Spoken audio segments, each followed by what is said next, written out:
ابن ماجہ شریف کی روایت ہے، رحمت عالم صلی اللہ علیہ وسلم نے ارشاد فرمایا کہ انسان پہ آزمائش اس کے ایمان کی بقدر آتی ہے۔ جو آدمی ایمان میں مضبوط ہوگا اس پہ آزمائش بھی بڑی آئے گی، اور جو آدمی ایمان میں کمزور ہوگا اس پہ آزمائش اس کے مطابق آئے گی۔ بعض آدمی فرمایا اس پہ دنیا میں آزمائشیں آتی رہتی ہیں یہاں تک کہ وہ اپنا وقت گزار کے اللہ کے پاس چلا جاتا ہے، اور ان آزمائشوں کی وجہ سے ایسے پاک صاف ہو کے جاتا ہے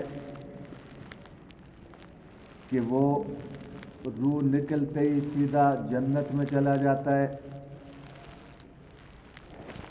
بھائی دنیا کی زندگی میں آزمائشیں، ابتلا، امتحانات، یہ حضور اسلام سے پوچھا گیا نا کہ یا رسول اللہ اشد الناس علی البلاء، کون سے وہ لوگ ہیں کہ جن پہ زیادہ آزمائشیں آتی ہیں، جو زیادہ دنیا میں مسائل کا، پریشانیوں کا شکار رہتے ہیں؟ آپ علیہ السلام نے فرمایا اشد البلاء علی الانبیاء ثم الامثل فالامثل، کہ زیادہ آزمائشیں تو انبیاء کرام پہ آئیں، پھر جو جتنا ان کے قریب تھا اتنا اس پہ آزمائشیں آتی رہیں، ثم الامثل فالامثل۔ اسی لیے حضور علیہ السلام نے فرمایا کہ دنیا میں کسی کو آزمائش میں مبتلا دیکھ کے یہ نہ کہو کہ اس سے اللہ ناراض ہے، خبردار ایسا نہیں کہنا، بلکہ اللہ تعالیٰ تو بعض اپنے پیاروں پہ یہ آزمائشیں بھیجتے ہیں۔ اگر جسمانی بیماری، جسمانی آزمائش حضرت ایوب علیہ السلام سے بڑھ کر کس پہ آ سکتی ہے؟ کتنی زیادہ ان پہ جو ہے نا جسمانی بیماری ہوئی، حالانکہ وہ تو اللہ کے پیغمبر تھے، اللہ کے برگزیدہ بندے تھے، لیکن اللہ نے آزمائش میں ڈال دیا۔ یہاں تک روایات میں آتا ہے کہ ان کا سارا جسم جو ہے نا بے جان ہو چکا تھا۔ اس موجودہ اسلام میں یعنی ان پہ جو ہے نا ایک قسم کا فالج جسم حرکت ہی نہیں کر رہا تھا، صرف زبان چل رہی تھی، اور یہ کوئی دو چار نہیں بلکہ بہت ساری روایات میں کہ 18 سال تک ایک روایت میں آتا ہے کس طرح رہے۔ جب کسی نے کان ان کی زبان کے قریب کیا نا کہ یہ اس حال میں کیا کہہ رہے ہیں اللہ سے، تو وہ کہہ رہے تھے یا اللہ جس حال میں تو نے رکھا میں خوش ہوں، بس میری ایک درخواست ہے کہ میری زبان سلامت رکھنا، زبان میری چلتی رہے تاکہ میں تیرا نام لیتا رہوں۔ تیرا نام لینے میں جو مجھے مزہ آتا ہے نا وہ کائنات کی کسی اور نعمت میں ہے ہی نہیں، میری زبان چلتی رہے کہ اس سے تیرا نام لیتا رہوں۔ آدمی کو ہر حال میں اللہ تعالیٰ کا شکر ادا کرنا چاہیے۔ آزمائشیں جانی بھی آتی ہیں، مالی بھی آتی ہیں، آدمی بیماری میں مبتلا ہو جاتا ہے۔ قرآن حکیم میں اللہ فرماتا ہے وَلَنَبْلُوَنَّكُمْ بِشَيْءٍ مِّنَ الْخَوْفِ وَالْجُوعِ وَنَقْصٍ مِّنَ الْأَمْوَالِ وَالْأَنفُسِ وَالثَّمَرَاتِ فَبَشِّرِ الصَّابِرِينَ۔ فرمایا میں آزماؤں گا اپنے بندوں کو خوف مسلط کر کے، بھوک مسلط کر کے، خوف آ گیا، بھوک آ گئی، قحط پڑ گیا، آٹا ہی نہیں مل رہا۔ فرمایا اللہ کے نیک بندوں پہ جو آزمائش آتی ہے نا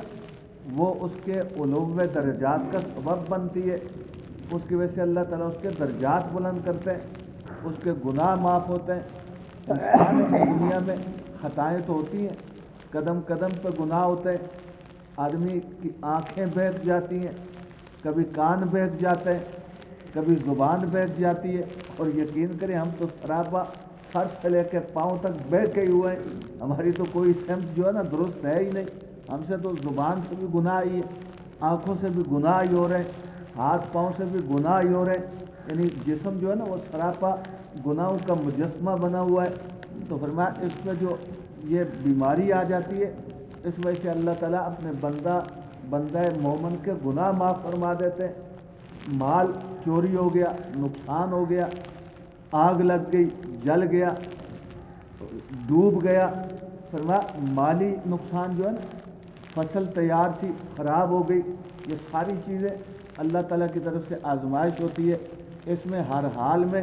بندے کو اللہ کا شکر ادا کرنا چاہیے اور ہر حال پہ صبر کرنا چاہیے۔ جو آدمی صبر کرے گا، اللہ تعالیٰ کا شکر ادا کرے گا، اللہ اس پہ کرم کر دیں گے، اللہ اس کو جو ہے نا حضور صاحب نے یہ ضرور فرمایا کہ بھائی اللہ سے عافیت والی زندگی مانگو۔ آزمائش کے ہم قابل کے کریں اللہ کی آزمائش کے، اللہ کے امتحانوں کے قابل، وہ تو انبیاء کرام تھے، وہ تو صدیقین شہداء تھے، انہوں نے جو ہے نا اللہ تعالیٰ کی آزمائشوں پہ پورا اترے، ہم تو کمزور لوگ ہیں۔ فرمایا تم اللہ سے عافیت مانگا کرو، اللہ سے صحت مانگا کرو، اللہ تعالیٰ سے جو ہے نا تم یہ کہ یا اللہ بیماری بھی بہت بڑی نعمت ہے لیکن صحت بھی تیری نعمت ہے،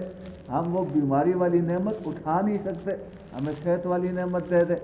یا اللہ، یہ ساری تیری نعمتیں، ساری جو ہے نا نقشے، اس میں تیری حکمتیں ہیں، لیکن یا اللہ ہمارے ساتھ آسانی والا معاملہ فرما، ہم کمزور ہیں، ہم یہ بڑی بڑی نعمتیں ان کا بوجھ اٹھا نہیں سکتے، ہمیں آسانیوں والی، صحت والی، ہمیں جو ہے نا فراخی والی، ہمیں کاشالی سے بچا، ہمیں مشکل حالات سے بچا، ہمیں بھوک افلاس سے بچا یا اللہ، ہم اس قابل نہیں کہ ہم جو ہے نا ان آزمائشوں کو اٹھا سکیں، ان کے ہم متحمل ہو سکیں، اللہ سے عافیت مانگا کریں۔ لیکن اگر کوئی آ جائے اس طرح کی صورت، اس کا صبر کریں، بیماری آ جائے صبر کریں، نقصان ہو گیا صبر کریں، بھائی دنیا تو گزر ہی جاتی ہے، یہ تو امتحان کی جگہ ہے، بس اس میں ہمیشہ تو رہنا نہیں، گزر جائے گی، لیکن جن جن حالات سے آدمی گزرتا ہے نا، ان حالات پہ اگر آدمی صبر کرتا رہے، مشکل حالات آ جائیں ان پہ صبر کرے، آسانی والے حالات آ جائیں اللہ تعالیٰ کا شکر ادا کرے، اس سے کیا ہوگا، اس کی دنیا کی زندگی بھی امن سے گزرے گی اور آخر